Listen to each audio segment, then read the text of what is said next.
Herkese salam. Bugün sizlerle birlikte 4. sınıf monitoring imtahanlarına hazırlaşan şagirdler için izahlarımızı devam ettiririk. İnşallah bugün sizlerle birlikte yekun monitoring imtahanı 3'ü izah eləmiş olacağıq. Burada Rəşidiyyə Məşhur Azərbaycan Universiteti adlı bir mətnlə tanış oluruq və 1-ci 15-ci çalışmaların izahını birlikte vermiş olacağıq. Gəlin birinci mətni oxuyaq, daha sonra çalışmaların izahına baxaq. Keçmiş zamanlarda şərq ölkələrində ali təhsil mədrəsələrdə verilirdi. Avropada belə təhsil ocaqlarını universitet adlandırırdılar. Azərbaycanda da çoxlu mədrəsələr fəaliyyət göstərirdi. Mədrəsələrdə təhsil alan gənclərə Quran, tarix, astronomiya, riyaziyyat, fəlsəfə, təbiət elmləri, ərəb, fars dilləri və digər elmlər öyrədilirdi. Burada dövrün görkəmli alimləri, bilikli adamları çalışırdı.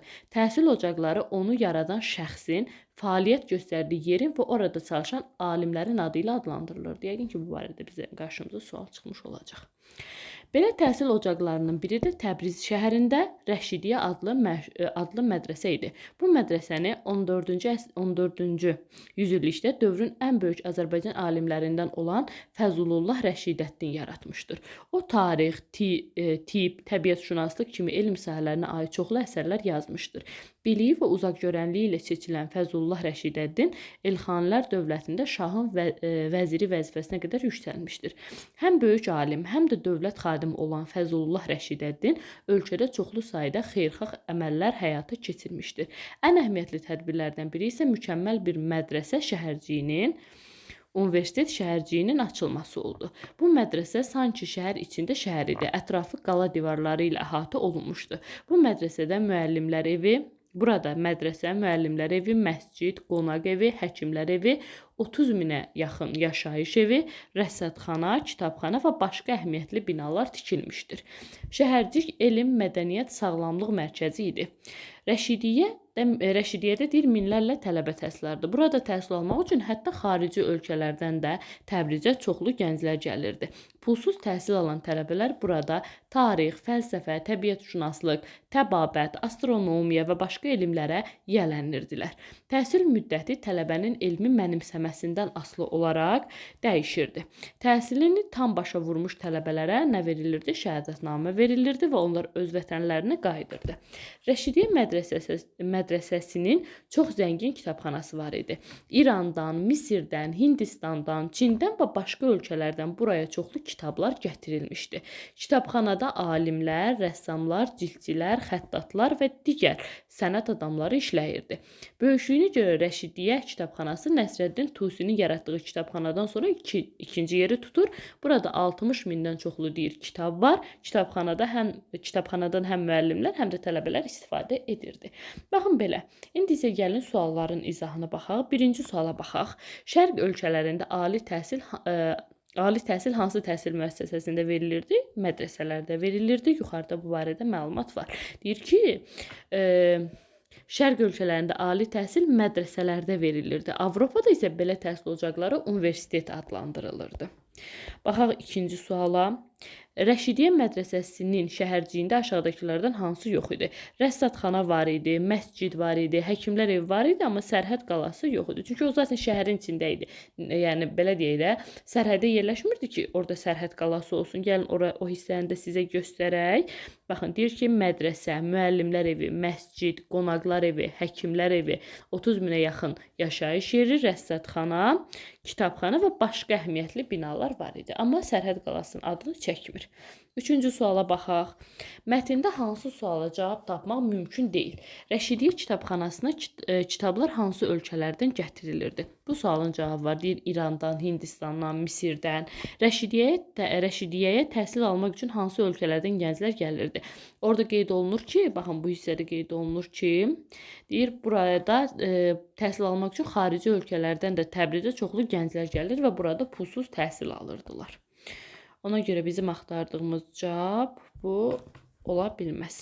Rəşidiyyə mədrəsəsini kim yaratmışdır? Rəşidəddin yaratmışdır. Fəzlullah Rəşidəddin kim yaratmışdır? Bir də Rəşidiyyə mədrəsəsi harada yerləşirdi? Ha, bu Təbrizdə bu da var idi.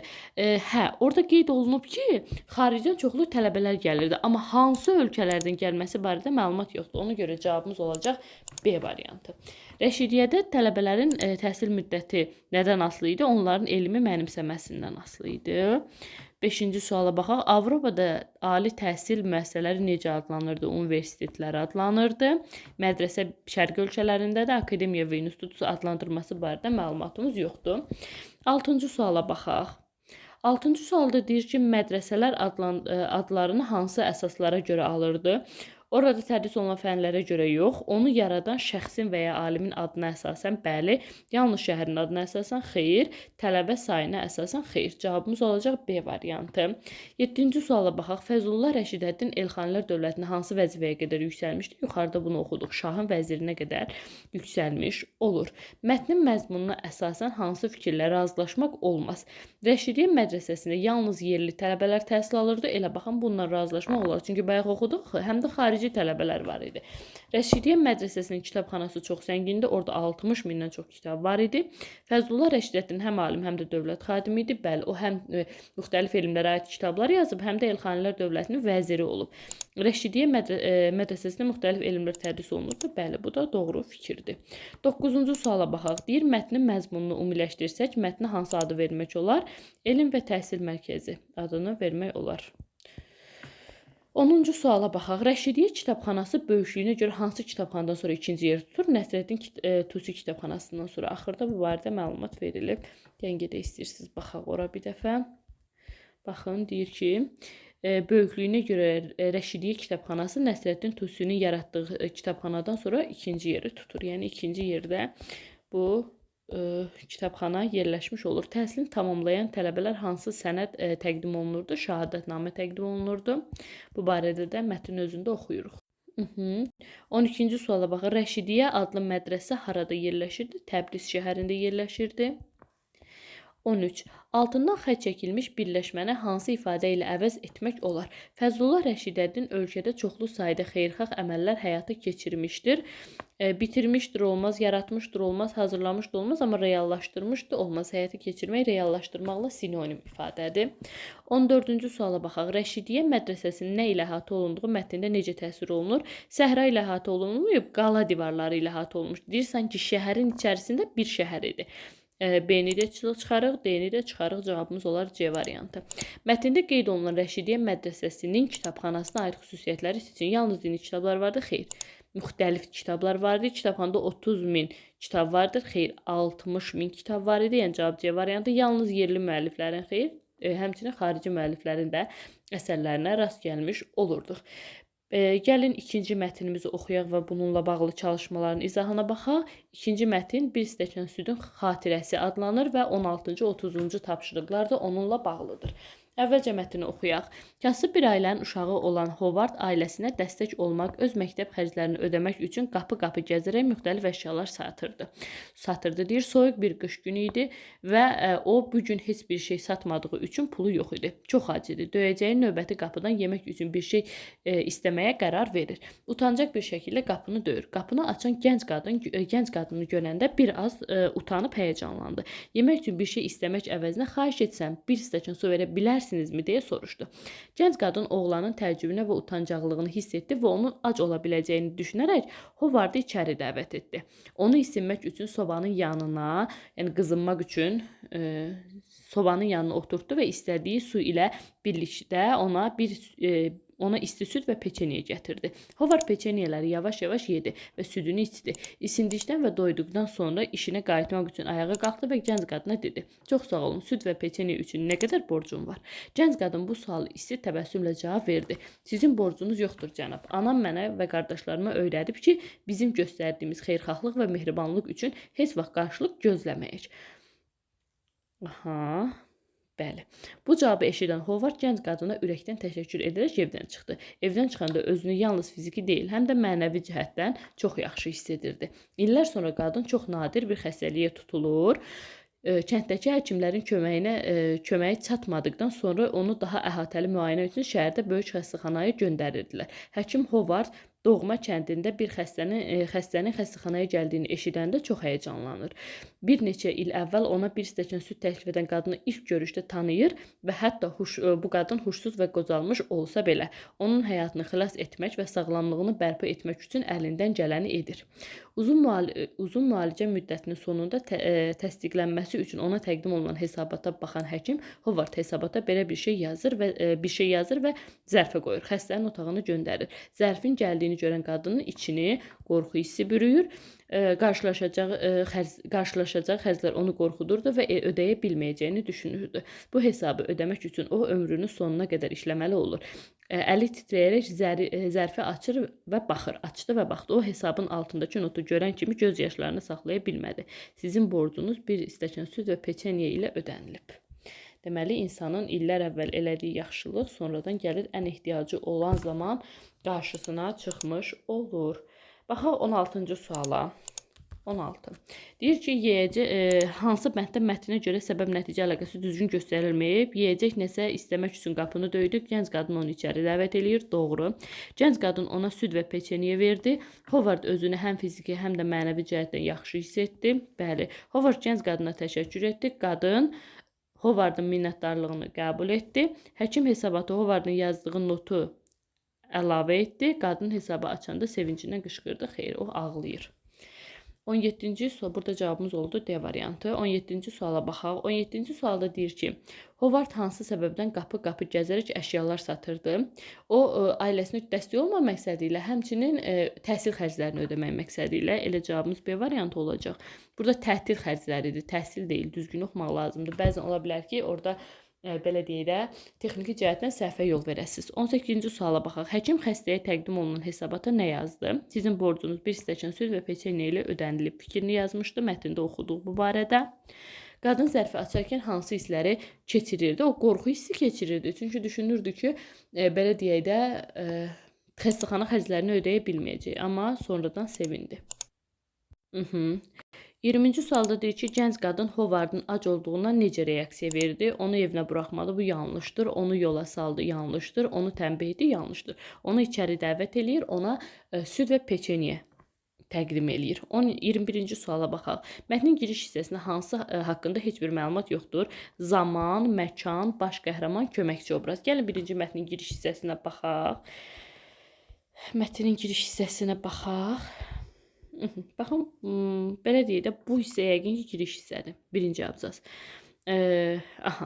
Baxın, zaman barədə məlumat var. Zaman barədə məlumatımız var. Oxuyaq. Kasıb bir ailənin uşağı olan Hovard ailəsinə dəstək olmaq, öz məktəb xərclərini ödəmək üçün qapı-qapı gəzərək müxtəlif əşyalar satırdı. Soyuq bir qış günü idi.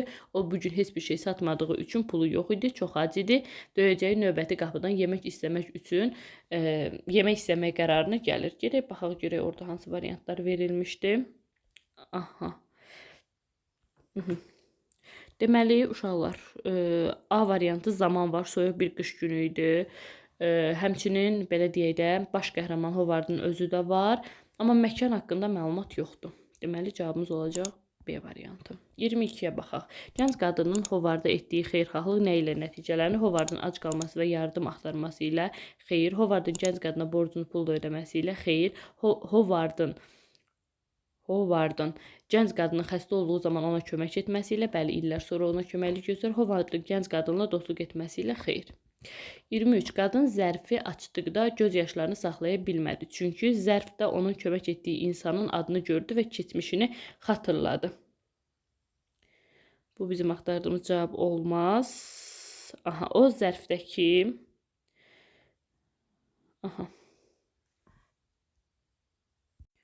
Yox, burada elə şey olardı. Niyə A variantı olmasın ki? Elə A variantı olar. Zərfdə ona kömək etdiyi insanın adını gördü və keçmişini xatırladı. Elə A variantı olacaq. O zərfdə hesabı ödəyə bilməyəcəyini düşündü. Xeyr, həkim ona kömək etmədiyi üçün məyus oldu. Xeyr, Hovardın onu unutduğunu düşündü və məyus oldu. Belə bir şey yoxdur. A variantı olacaq uşaqlar. Bir də bu 21-ci sualda cavab heç bir köməkçi obraz olmadığı üçün bu ola bilər. Baxın, orada bir faktiki olaraq məkanın adı çəkilməsə də bir məkan anlayışı vardı. Ona görə B yox, cavab belə deyək də, D olar. Köməkçi obrazlardan heç kimin adı çəkilməyib. Orada heç bir köməkçi obraz yoxdur. Sadəcə Hovardın baş qəhrəmanının adı çəkilib. Orada biraz yanlışlıq, diqqətsizlik eləmiş olduq. 24-cü suala keçək. 24-cü sualda deyir ki, mətndə hansı sual cavab tapmaq mümkün deyil. Hovard qapını döyüb qadından nə istədi? Su istədi. Qadın Hovardın ac qalmamasına necə kömək etdi? Ona bir stəkan süd və peçeniyə gətirdi. Hovard gənc qadının borcunu necə ödədi? İllər sonra onu müalicə edərək ödədi. Qadın hansı nadir xəstəlik tutulmuşdu? Bu barədə isə məlumat yoxdur. Cavabımız olacaq D variantı. Sadəcə orada qeyd edilir ki, qadın nadir bir xəstəliyə tutulur. 25. Hekayənin əsas mövzusu nədir? Xeyirxahlıq və qarşılıqlı yardım. Bəli, xeyirxahlıq və qarşılıqlı yardım hekayənin əsas mövzusudur. Xəstəlik müalicə yox, uşaqlıq xatirələri yox, yoxsulluqla mübarizə yox. Baxaq 26-cı suala. 26-cı sualda deyir ki, Hovardın gənc qadına təşəkkür etməsi nəyi işarə edir? Sadəcə borcunu ödəmək istədiyinə xeyir. Sonra onun daha çox şey istəyəcəyinə xeyir. Xeyirxahlığın dəyərini anladığını, bəli, o bir stəkan südün və peçenyələrin, belə deyirik, o zaman o ehtiyacı vardı ona və onun dəyərini anladı ki, o qadın ona kömək eləmişdi və beləliklə ona öz borcunu bu formada ifadə elədi. Yəni onun xeyirxahlığını dəyərləndirdi, qiymətləndirdi. Qadından yenə kömək istəyə bilməsinə xeyr. 27. Qadının biz göstərdiyimiz xeyirxahlıq və mehribanlıq üçün heç vaxt qarşılıq gözləmirik deməsi hansı dəyərləri ifadə edir? Uğur qazanmaq və mükafat xeyr, qəhrəmanlıq və cəsarət xeyr, xeyr, qarşılıqsız yardım və insanlığa inam, bəli, məsuliyyət və savadlılıq da xeyr. Cavabımız olacaq B variantı. 28-ci suala baxaq. Qadın zərfi açdıqda deyir, əsasən doğrudur. O ödəməli olduğu böyük bir hesab gördü. Bu yanlış fikirdir, görmədi. Hovard qapını döyərkən cəsarətlə yemək istədiyini bildirdi. Xeyr, utanır. Hətta yemək istədiyini deyə bilmir. Deyir ki, mənə bir stəkan su verə bilərsinizmi? Gənc qadın Hovard göstərdiyi xeyirxahlıq üçün heç vaxt qarşılıq gözləmədiyini bildirir. Bəli, gənc qadın Hovarda süd və peçeniyə verdiyinə görə ondan pul istədi. Xeyr, cavabımız olacaq C variantı. B və A yanlış olmuş olacaq. 29-cu suala baxaq. 29-cu sualda 29-cu sualda bizə deyilir ki, tərkib hissələrinə əsasən hansı bənddə uyğunluq pozulmuşdur? Giriş hissə. Bəli. Soyuq bir qış günü Hovard heç bir şey satmadığı üçün ac qaldı. Bəli, bu giriş hissə də var. Bayaq sizə göstərdiyim hissə. Qalanı əsas hissə, ən sonuncu hissə isə, baxın, bu hissə isə nəticə hissəsidir. Bir dənə onu sizə göstərim. Baxın, uşaqlar. Buradan harasa, baxın, bu hissəyə qədər.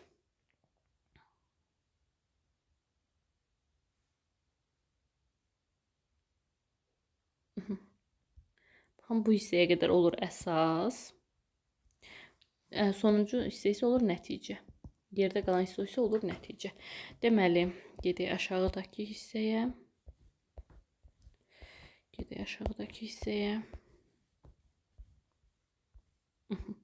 Sonra deyir, giriş. Hovard gənc qadına ürəkdən təşəkkür edərək evdən çıxdı. Bu əsas hissədə deyil, bu giriş hissədə deyil, əsas hissədədir. Ona görə bu yanlış olacaq. Əsas.